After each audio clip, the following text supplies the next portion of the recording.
好，最近美国感觉真的是灾祸不断嘛，大家关注到说这个加州的大火嘛，洛杉矶的野火持续在延烧哦，而且现在还有圣安娜焚风增强啊，有可能会助长这样的火灾，所以我们看到他们现在在这个河滨郡哦，14号下午已经爆发了新的火灾，被称为叫做史考特山火。那路透指出呢，这个洛杉矶的野火至今已经夺走了24条人命，超过12000栋的房屋受损或是毁坏，4万英亩的土地被焚烧，还有超过88000人遭到撤离哦。那刚刚看到一个最新的推播消息是说，现在目前估计损失哦，财损高达了2500亿美元之多哦。那人家讲说，这到底是什么样的一个原因惹的祸？现在这个矛头指向了起火原因，可能是跨年的烟火惹的祸。那当时这样子跨年烟火的火灾，复燃导致了这一波的洛杉矶野火吗？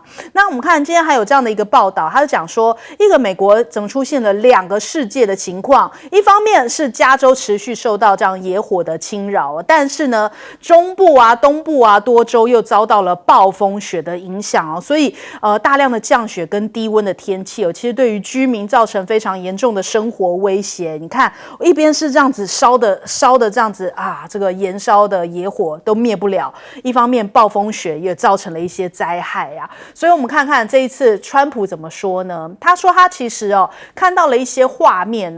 如果是真实的状况，其实比电视上看到的还要更加的严重。他说简直破坏的程度就堪比像是被核武击中一般，比核武击中还要惨哦。他说他从来没有见过这样的一个场面，绵延数英里的房屋被烧成了灰烬哦。大家可能在网络上面都有看到一些相关的影片，那样子一整片富人区那么漂亮的住宅区现在完全是被烧成了像是灰烬一般，真的是有一种这种惨不忍睹的这种状况。那现在还有人在批评，就说加州州长的纽森怎么面对媒体访问的时候他还会出现那种摇头晃脑、耸肩，然后那种咧嘴笑这种表情所以就被人家骂。那当然批评他的人是马斯克的铁粉也是比较右翼的评论员。他说纽森到底是出什么问题在讨论这些投机客抢购野火蹂躏之后的房地产的时候，像个疯子一样的咧嘴在笑。那网络上面也骂声不断甚至还有人觉得说纽森处理不当，所以现在要展开罢免行动。这一场加州的这一场野火等于已经是把纽森的未来给烧掉了嘛？因为本来很多人预测说，川普只能这一届做完嘛，接下来是不是就是会是范斯来选这个总统？可能未来就4年之后会是纽森对上范斯但是现在看起来这一场大火把纽森的机会也给烧掉了。那也有人去问就是 NBC 的记者还跑去问中国大陆的外交部说，会不会给予美国洛杉矶这个山火民众提供一些援助呢？就是自己跑去问这样的一个问题。那我们看到这个中国大陆外交部讲说，他们也会对于这个相关的罹难者跟伤者的家属表达一些慰问之意那再来我们看看，马上7天之后川普就要就职了。美国的科技业是已经在备战了，因为很怕这个川普 2.0 中美之间的科技战又要来了嘛。那根据 NBC 的报道，他们是一个独家消息说好像目前看到的座位区马斯克、祖克伯跟贝佐斯呢3个人是坐在这个比较重要的，一同坐在台上。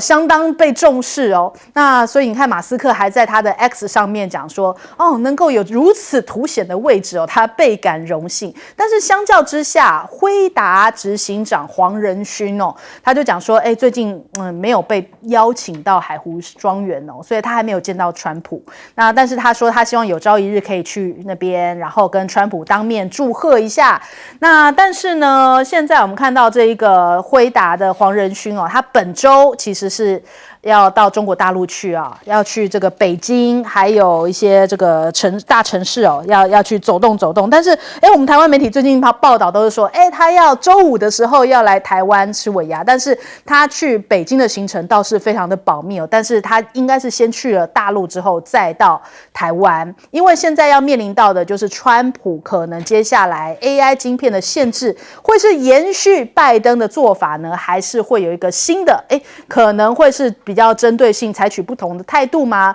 有可能会扮演救世主吗？因为现在 AI 产业或者是晶片业也都是有一点好像这个剉咧蛋的那种感觉哦。那再来我们看一下，现在美国的禁令。一直有在那边分等级，说这可以卖，这个不能卖。大陆外交部非常生气了，他们觉得说这是在剥夺发展权啊，你无权剥夺包含中国在内广大发展中国家科技进步以及实现发展的权利哦。所以这个中方对此坚决反对。接下来这个贸易战恐怕全球7天之后就可以知道下一波会是如何了。我们先来请教一下翁老师。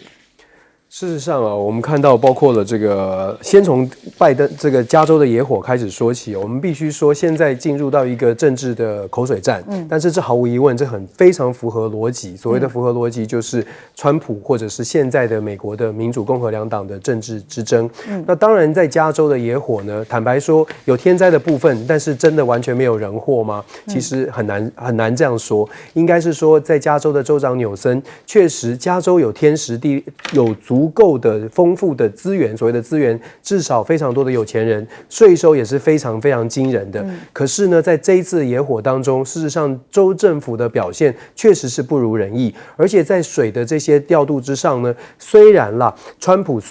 绝对是有夸大的说法，可是加州的州政府恐怕也是难辞其咎，包括了消防队的调度，包括了水的调度，事实上都有可以检讨之处。那当然，就如同翟轩所说到的，加州州长纽森确实是在美国的民主党内被预估为将来2028非常有可能挑战大位者。那这一次呢，出了这样的野火的事件，毫无疑问的共和党的这个批判也是非常符合政治逻辑，所以我们后续可以来观察。但是必须说，加州的状况，如果从政治角度来说，这一次贺锦丽在加州只赢了100多万票，其实已经对民主党是一个很大很大的警讯，也就是民主党的执政恐怕品质真的没有太大的保证，至少在最近选民反映出来是这样，野火恐怕是真的雪上加霜。至于说科技产业，甚至是所谓的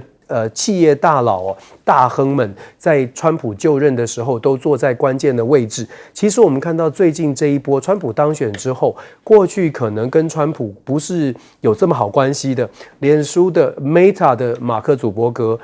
Apple 的这个总裁库克，事实上之前都绝对不会是川粉的。可是我们看到形势比人强，当川普当选之后，这些大企业家纷纷，就算不敢说是这个示好可是恐怕至少要想尽办法的让川普不要这么讨厌他，不要这么的这个不喜欢这些企业。为什么？因为他们知道川普时代，新的川普时代，他们的川普的作为会跟过去的传统人物不一样，所以他们都纷纷示好，这是毫无疑问的。接下来呢，川普的中美在川普执政时期，中美的所谓的竞争，结构性的竞争不会改变，科技产业也确实有很多的担心。可是我们必须说，川普时代将会是一个大交易。大斡旋的时代，所以这些公司呢，恐怕现在第一步要做的事情是跟川普打好关系，确保川普在谈判桌上不会把他们先丢上谈判桌，先被排斥所以其实我们了解川普的这个逻辑之后呢，不管你看科技产业的竞争，还是甚至是国际政治，甚至是中美的交锋，为什么我们要一直提醒台湾要非常小心的注意每一个细节，而且呢，也要真的要想办法去掌握到完整的资讯。在川普时代，每一个小的细节都有可能是交易的筹码，这一点对于企业界很紧张，所以才会拉拢关系。其实在政治圈恐怕也是一样的。好，来请教介老师。这个加州的山火目前为止并没有受到良好的控制，还有继续扩大的可能所以2-3天前我们讲损失是1500亿美金可能这个数字还会继续往上跑。然后就是说被疏散的人口，还有被这个焚烧啊，就是说这个的房屋啊，可能会继续增加。那所以这个说我们这个川普先生啊，他昨天在他的这个自己的社群网站出social，连发2文，2个文章相隔不差9个小时。他第一篇文章他就写得非常清楚，他说把水放出来 ，release the water， 把水放出来 ，Newsom， 他讲纽森州长，他没有叫他 Newscom， 他本来都叫他 Newscom，Newscom 就是新人渣。scum 是人渣，他现在对他客气，他就说纽森把水放出来，那你到底出什么问题了 ？What is wrong with you？ 他说你到底出什么问题了？结果呢，9个小时他又发了一篇文章，而且还用这个粗体字啊，把它写得非常清楚。他说实在是太讽刺了，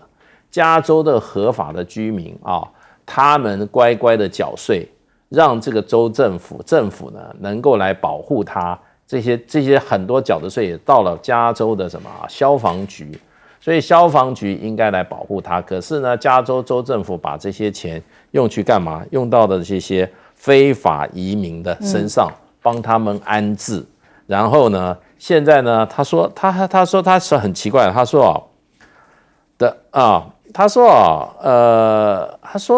他说非法移民放的火，我不晓得为什么这样讲啊。他说，那现在情况就变成就是你房子被烧了，结果呢，你交出去的税，那个政府应该来派消防队来帮你救火，结果他没有来救。他说这个是一个什么啊？所以呢，这个是一个非常大的讽刺。也就是说，他又把非法移民跟这个连在一起。他说，意思就是说，你这些钱都白缴了啊，他钱没有用到正确的用途，失火了，加州州府怎么样？束手无策。那现在看起来，加州政府确实是束手无策，而且我觉得他们最愚蠢的一点啊，这个 Newsom 跟他的现在的那个洛杉矶市的市长也加入口水战。对，所以他现在我觉得在这个时候啊。他越加入这个口水战啊，对他越不利。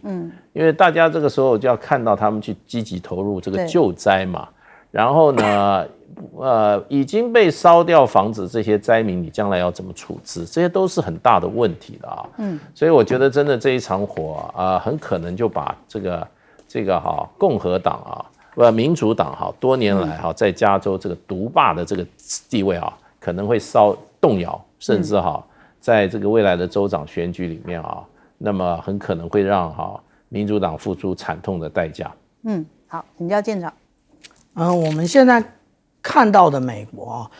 其实是2个世界，东岸大雪，西岸大火。那这一个状况呢，那大雪的部分呢，当然是跟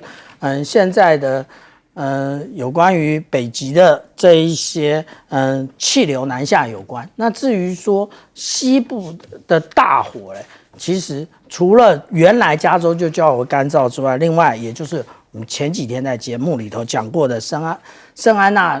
焚风的部分那在这个里面呢，其实我们大家都忘记了一件事，也就是我们前几天在美国前总统卡特的丧礼上面，我们看到了一个人，那个就是美国前副总统高尔。那他曾经出了一部电影还因为这部电影他得到了那个纪录片的男主角奖那就是不愿面对的真相。我们看到我们回想一下，在2011年出现这个不愿面对的真相的这部纪录片的时候，我们看到了什么？那个时候就不断的提醒我们，现在已经进入了地球暖化，但是现在在骂来骂去的各方，我有哪一个人相信地球暖化？最不相信地球暖化的那个人叫做川普那我们回头想一想，刚刚说到的高尔的这部电影那其实他用了非常多科学化的数据。其实这部电影在我们台湾也有类似的一个纪录片，那就是陈文茜小姐所拍的正负2度 C 的这部纪录片了。那这也就是说，其实现在我们所看到的地球林林总总的状况，都是地球暖化的结果。那如果我们现在一直在讨论这一些芝麻绿豆饼干屑的问题，没有正视气候所产生的问题的话，永远都是被这一些政治人物玩弄在手中啊。那另外呢，当然现在对于中国大陆又祭出了新的管制方案，但是刚刚翁老师就特别讲过啊，有关于这个小院高墙搞了这么多年，现在证明无效，结果第一个倒的是谁？第一个倒的也就是成熟制成的这一些晶片厂商嘛。为什么？因为中国大陆已经进入了这一个成熟晶片的这个市场了，进入这个市场之后，全部打成白菜价，有哪一个厂商可以跟中国大陆竞争呢？你没有。那现在又开始限制这个 AI 的晶片，那又分成3、6、9等。你无论你分成几等，只要让中国大陆突破了这一个门槛，能够开始进行规模量产的时候，对不起，你的这一些美国的这一些限制，通通都化为乌有。好，我们先休息一下，黄州忙回来。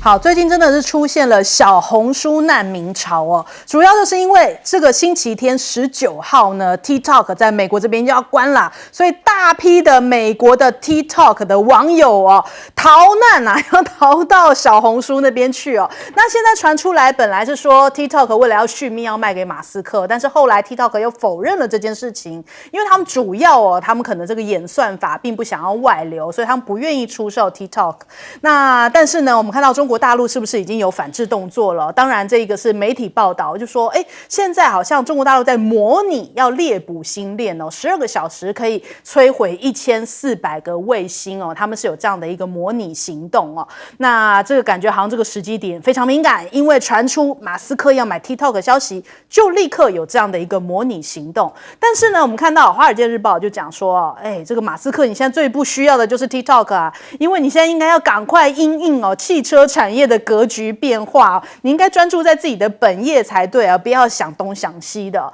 那到底现在这个小红书有多么红呢？在美国，我们看到像是这个 App Store 的排行榜里面，第1名写的是小红书啊，而且没看错，他写的是中文字哦，小红书哦。那这个现在大批的这个美国的网友就涌进了小红书哦，他们还在那边讲说，就先。大家开头第一篇就会讲说，我们是来自 TikTok 的难民哦，现在已经变成蔚为风尚了，然后这个点击率也非常之高啊。我们来看看现在的这个 TikTok 难民们的拍的影片哦。Hey, what's up, Red Note? I just started my account. I am a TikTok refugee. I used to do tech. Hello, friends from China. I am yet another TikTok refugee. Thank you for providing shelter for us. It has been a rough few months, let me tell you, finding out that TikTok might get banned. It is our one app where we can actually say what we think, mostly, and where we get news about what's going on in other parts of the world, stuff that we wouldn't normally see on other social media sites. 对，所以昨天很多人在滑小红书的时候，怎么全部都是外国人滑来滑去哦？周遭朋友们在讲说，怎么一堆外国人跑进来哦？所以大家打开来全是老外，甚至他们还讲说要寻找微信好朋友，努力开始要学中文哦。那这样子的状况也反映在股市上面，你看沪深创3大指数大涨了，从这个2.5%到4.7%哦，主要就是因为 TikTok 影响大量用户转到小红书了。对于小红书来说，泼天的富贵来了，但是更让让大家觉得讽刺的，因为当时要进 TikTok 是因为美国讲啊，你会把我们的用户资料传到这个中国大陆去，但是其实 TikTok 跟抖音他们是分开的业务，但是你这一举，你越打越逼的所有美国自己的用户们跑到这个没有分海内外的版本的小红书哦，也就是说中国大陆他们直接就是你们所有的用户来，全部你的资料就得要注册在中国大陆了，那不是完全出现了一个反效果吗？反而使得所有美国的用户自己送上门哦，送到小红书那边去，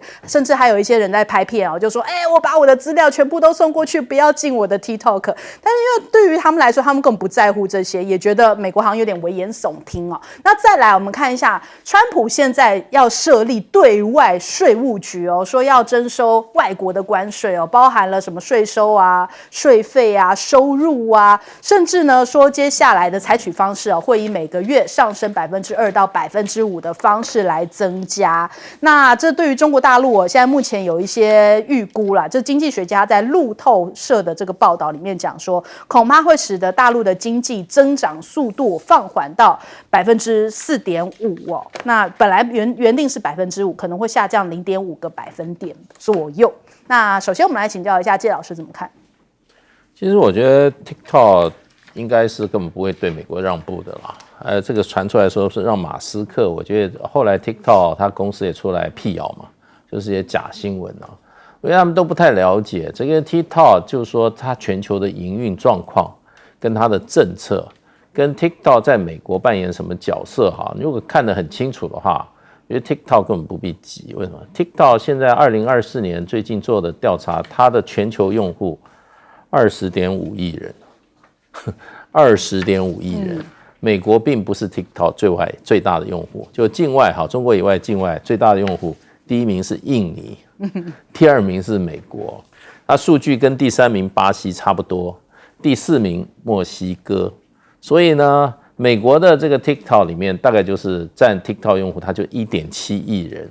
对，所以 TikTok 失去美国市场影响很小，影响很小。那而是美国有统计有上百万甚至数百万人是靠 TikTok 来增加他的收入的，在上面post 很多这些短视频这些赚钱的。那所以就是说 TikTok 事实上我觉得根本不会为了美国这个市场如何做出调整，把它的原则的问题调整。那它的演算法是中国大陆的法律禁止，它不能在外不能出售的，所以它不会违反中国大陆的法律的。那而且呢，现在全世界美国不需要 TikTok， 谁最需要 TikTok 呢？川普最需要 TikTok。为什么呢？川普事实上为什么他想要来营救？他叫美国的大法官会议这个来营救那么呢，最主要原因也不是他喜欢他，因为 TikTok 是对他来讲，目前对他的政治宣传最有利的工具之一，甚至远大于什么？远大于他自己的Truth Social，对，他远大于马斯克的那个 X 你放眼望去，美国的媒体真正支持了川普，就是一个福斯新闻而已对，还有谁那么那么这样子所谓的旗帜鲜明的支持川普？没有大家看的 CNN 每天还在修理川普对不对？那 NBC 什么在这个 New York Times、Washington Post 哪一个是帮川普讲话的？都是要修理川普的。而且呢，川普这一次掀起的这个文化大革命美国国内的文化大革命事实上成功的几率我认为很渺茫他有点太高估自己的力量了。那吹牛大王这个满嘴跑火车。现在美国的这些自由派媒体都在等机会，要好好修理他，对不对？他手上再没有一个有力的工具对他自己的政策做辩护的话，他会被修理得很惨。所以呢，我觉得 TikTok 根本不要担心，现在最急的是川普。川普在选举里面他就说，哇，年轻人居然这么多人支持我，自己都吓一跳。还有甚至很多这些对这些民主党这个拜登不利的这些新闻，过去美国的这些自由派媒体都不登的，只有 TikTok 上面有明白的这些所谓的讯息在里面。所以呢 TikTok 如果在美国消失，损失最大的是美国未来的总统川普先生。那川普会让 TikTok 在美国消失的话，我觉得他就是太高估自己能力了，太低估这个 TikTok 的这个影响力了。所以我觉得这个除非川普真的是疯狂了自以为是到了一个程度，他才会让 TikTok 在美国消失。要不然，我觉得他一上任以后他一定会采取办法的。好，来请教翁老师。事实上，TikTok 这个禁令呢，为什么很难得到全面的支持？其实最主要的原因是因为我们现在整个大势就是已经进入到短影音的时代，对，所有全球的各个跨越年龄层都基本上都在手机上面滑短影音，所以 TikTok 提供一个非常广泛使用的平台。当你禁止了 TikTok， 而且它也是在美国范围。当你禁止了 TikTok 之后呢，本来的短影音的所谓的 content creator， 他就必须要再找下一个平台，所以才出现所谓的 TikTok 难民，然后进入到了小红书。其实这某种程度反映出，当美国的执政或者是美国的政治人物觉得因为中美竞争，所以我们要禁止中国大陆的很多的产品的时候，都遇到了同样的状况。所以我们一开始说，刚刚讲到小院高墙为什么没有办法成功，是因为美国从头到尾都没有搞清楚究竟中美竞争是一个什么样的概念，而且对于中国大陆的理解实在是太少了，到目前为止都是这样的。所以面对所谓的 TikTok 的禁令也好，或者是未来的所谓这种中美之间的竞争，其实我觉得美方呢到现在为止呢，恐怕还有很多的工作要做。至于刚刚好像华友有特别提到，《华尔街日报》有特别提到，马斯克现在不需要 TikTok。然后讲到说，他可能更应该关注的是在汽车产业变化的时候，需要更 focus 在他自己的特斯拉。我必须说，也许我太大胆的预测，我觉得呢，对于马斯克来说，其实特斯拉本身并不是一个汽车公司。如果你觉得它是汽车公司，恐怕对于特斯拉也不是太了解。特斯拉卖的是软体，卖的是应用程式，而且这个应用程式很大一部分已经开始转移到 SpaceX 或者是太空产业了。也就是说，Elon Musk 如果真的要跟中国大陆来进行谈判跟交易，特斯拉不见得是他一个一定要守护住的公司或者是产业。这一点就像我说的，我的大胆预测，对于马斯克来说，其实特斯拉其实并不是重点哦。那更重要的是，特斯拉的马斯克他在未来扮演的什么样的角色？如果说我们考虑的中美竞争，尤其是进入到大交易跟谈判的时代，其实马斯克相信他在跟川普关系还不错的时候呢，事实上是会扮演一些角色的。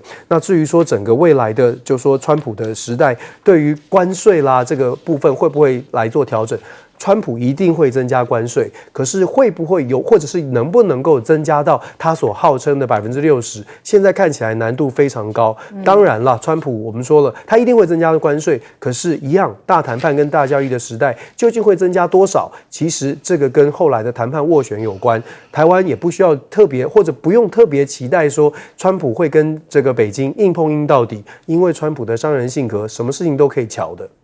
好，来请教舰长。我们看到报道说，12个小时可以摧毁1400个这个有关于 Starlink 的这一个卫星啊。不过我跟大家报告，我在这个中国知网的论文的资料库里面其实没看到啊。那我看到的是什么？也就是他们其实有一种叫做卫星的油罐车，也就是实际上已经开始运作了，帮卫星加注燃料。那它这个卫星呢，它有2个机械手臂，它这个机械手臂呢就可以抓住别的卫星，把别的卫星甩出那个它既有的轨道啊。那如果说速度太快了，那可能就甩出这个地球轨道。如果那个把它往地面往更低轨道甩的话，那就进入大气层销毁啊。那实际上来讲，中国大陆正在从2023年就研发了千帆星座，也就是跟 Starlink 来进行那个一较长短的这个低轨卫星啊，未来要布设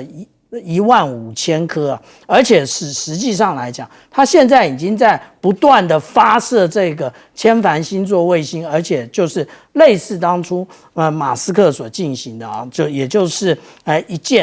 1箭40星，但是中国大陆现在我们看到的是1箭18星啊，也就是一次发射就非常多颗卫星就位啊。那至于说有关于 TikTok 的问题啊，那 TikTok 现在有这么多的难民出现，我们大家刚刚看了一下，有老人家吗？其实没有，也就是45岁以上的大家都在用 FB 啊。那如果说35岁以上都在用 IG， 那也就是真正的数位原住民，也就是他一生下来他就跟网络对接的，他在使用 TikTok。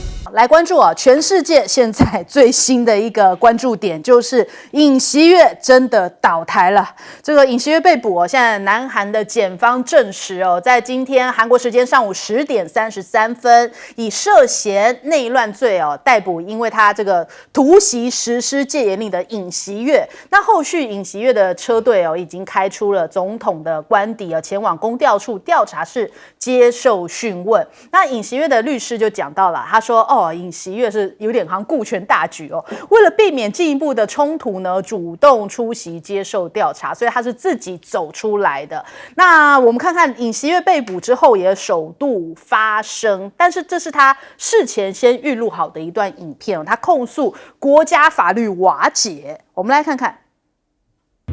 안타깝게도 이 나라에는 법이 모두 무너졌습니다. 불미스러운 유혈 사태를 막기 위해서 일단 불법 수사이긴 하지만 공수처 출석에 응하기로 했습니다.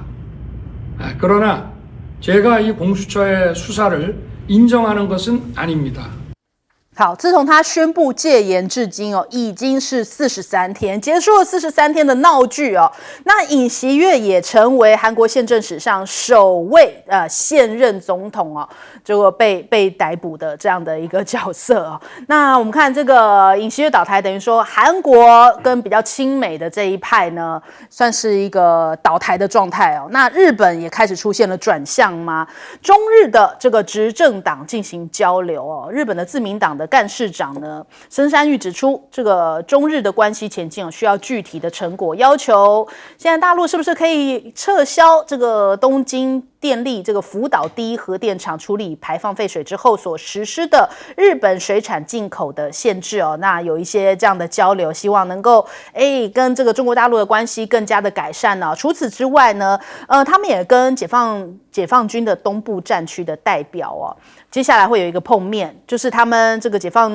解放军的东部战区代表即将要访问日本，所以换句话说，是不是美国在印太地区的战略架构哦，看起来好像开始出现了动摇的讯号？一方面是亲美的尹锡悦倒了，另一方面日本要转向了。那再来我们看一下，还有人讲到说格陵兰其实也会牵动到台湾哦，会牵动到美中台的关系哦。因为现在大家讲说川普如果真的要拿下格陵兰哦，恐怕会是世界上最短的战争，应该在24小时之内就可以拿下来了。那这个因为相差的这个国防预算是差了100倍哦，那但是也不见得要用到这个真的动武的方式哦。像现在这个小川普哦，他就讲说，我们那边就有驻军啊，其实也不用真的动武哦，而且连格陵兰的自治政府哦，他们讲说现在已经开始跟川普在进行交谈哦，在寻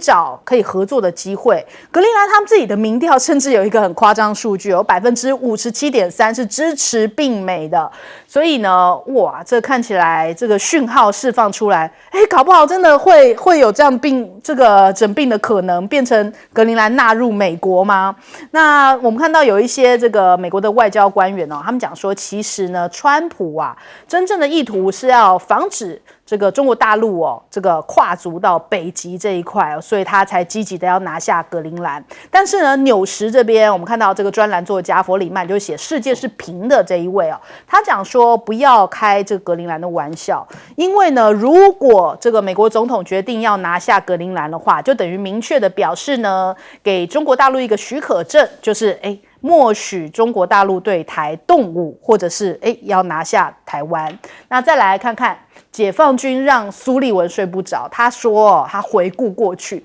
，2022年的时候，裴洛西访台那时候8月2号，我记得8月2号到5号之间他访问台湾，当时这个台海的局势升温让他这个夜不能眠呐。他说除此之外，还有2023年中国大陆的气球飘过美国上空这是2大危险事件，让他印象最为深刻。而且最近看到了中国大陆的6代机很多的美国的专家在讲说他们很震惊他们改口了，原本在讲说那可能是造假，但是他们现在讲说他们这个中国大陆发展的速度的确是让人难以置信而且还有一个美国媒体释放出来的一个空照图，就说好像在广州这边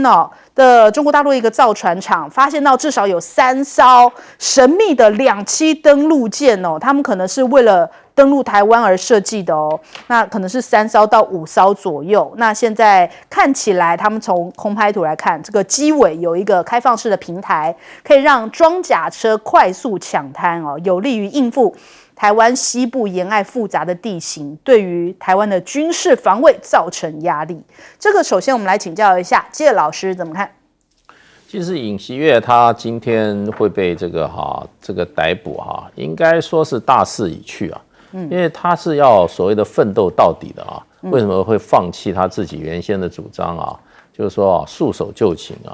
那我看了很多报道，我认为主要原因就是说他的总统警卫队事实上没有在像过去一样那么坚决的保护他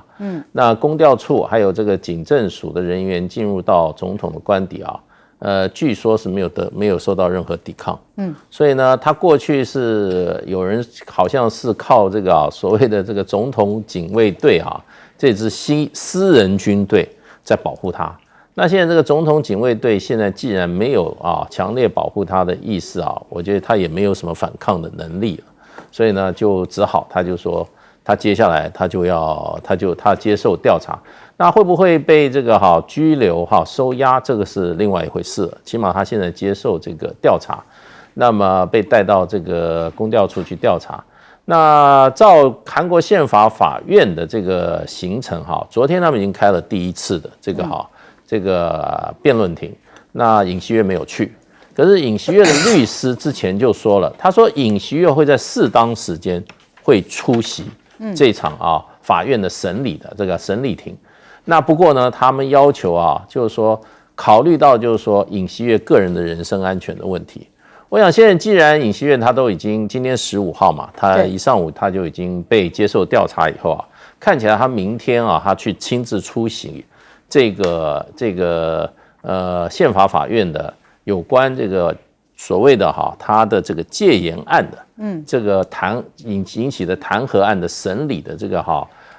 这个也当庭的辩论他会我的推测他应该会去参加因为他本来就打算借这个机会把他当时宣告戒严的他自己认为的合理性的理由他要一一来陈述那不过尹锡悦现在他应该还会继续的怎么讲，他会很顽强的会抵抗一切现在韩国国会尤其这个对他的这种所谓的这种法律的追诉。那最主要原因就是因为韩国现在在基本民意上基本盘上现在是分裂的，也就是支持尹锡悦的保守派力量现在看起来受到这个尹锡悦被弹劾，然后可能会失去总统职位的这个事情的一个刺激以后那么也往比较激烈的路线走。那另外一面呢，就是这个所谓的进步派，也就是现在的在野党。那他们想要借这个机会把尹锡悦拉下台的这个意愿也都是非常强烈所以现在韩国面临一个这个从基层到上层都相当对立的一个情势不过这次他被逮捕，事实上看起来支持者并没有，就是说尹锡悦被逮捕并没有造成支持者太大的一个怎么样一个激烈的行为啦。对，主要是因为这个案件现在进入了宪法法庭。那宪法法庭现在已经有8位大法官，那么已经形成合法的这个会议议决的人数。另外一方面呢，据外面报道呢，这个8位大法官里面呢，有3位大法官是保守派，3位是进步派，2位是中间派，所以呢，就尹锡悦的角度来看，他还是有希望。这3位大法官属于保守派，跟他同派的这些大法官，如果都投票反对国会通过的弹劾案那尹锡悦就败不复活，回去再继续做总统。所以呢，我想这个韩国的这个2派政治力量的斗争还会继续延续相当长的一个时间。那接下来就是看这个那么尹锡悦现在已经接受调查，可是他会不会继续收押这是一个变数。另外一个就是说，宪法法院审理这个案子的速度，因为他有8个月的时间6个月的时间要完成这个审理。过去前2次的这个弹劾案大概都是90天之内就做出了决定。那如果是90天的话，那对韩国的政局是会比较好一点。那这个悬而未决对立的事情，那么如果一直持续下去太长的话，真的是有一点会失控的可能都会增加。所以对韩国来讲，我觉得韩国的这一次政治的闹剧到目前为止还不到一个舒缓的情势。那么随时还可能如果说有一些突发的状况很可能会走到比较激烈的路线。不过不论如何啦，韩国的经济已经为这次他们这个高层的政治斗争已经付出了非常大的代价。好，来问翁老师。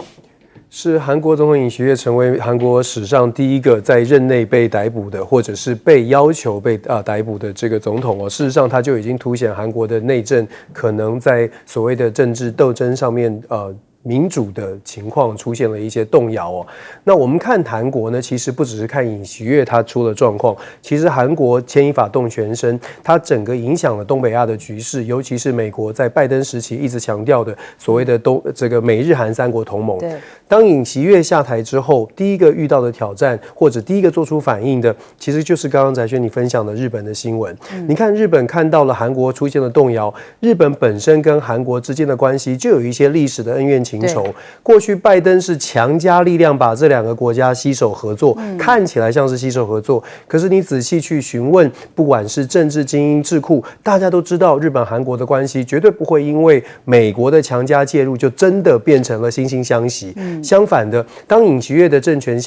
垮台之后呢，其实日本马上就做出相对应的反应，也就是日本跟中国之间似乎要重建所谓的沟通管道，而且日本也看到了现在的石破茂的这个团队呢，自己的政权也是摇摇欲坠，他想要跟川普来接近，可是川普见的是安倍的老婆，而不是石破茂。其实日本现在遇到的挑战也是美中竞争，他看到的是美中竞争可能会继续竞争，可是韩国靠不住，东北亚的局势在川普的时代恐怕也不会是讲究盟友的关系，而是更多的日本要靠自己走自己的路，所以才会看到日中想要拉拢关系。从日本、韩国的反应，其实都在凸显着全世界看到的是川普时代的不确定性是极高的。然后我们就看到了川普丢出了很多的话题，确实他自带流量，他的一举手一投足都会引发很大的讨论。格陵兰要买格陵兰，大家觉得很夸张怎么会有这种想法？可是你再进一步推敲，它有没有它的逻辑？其实也有逻辑的，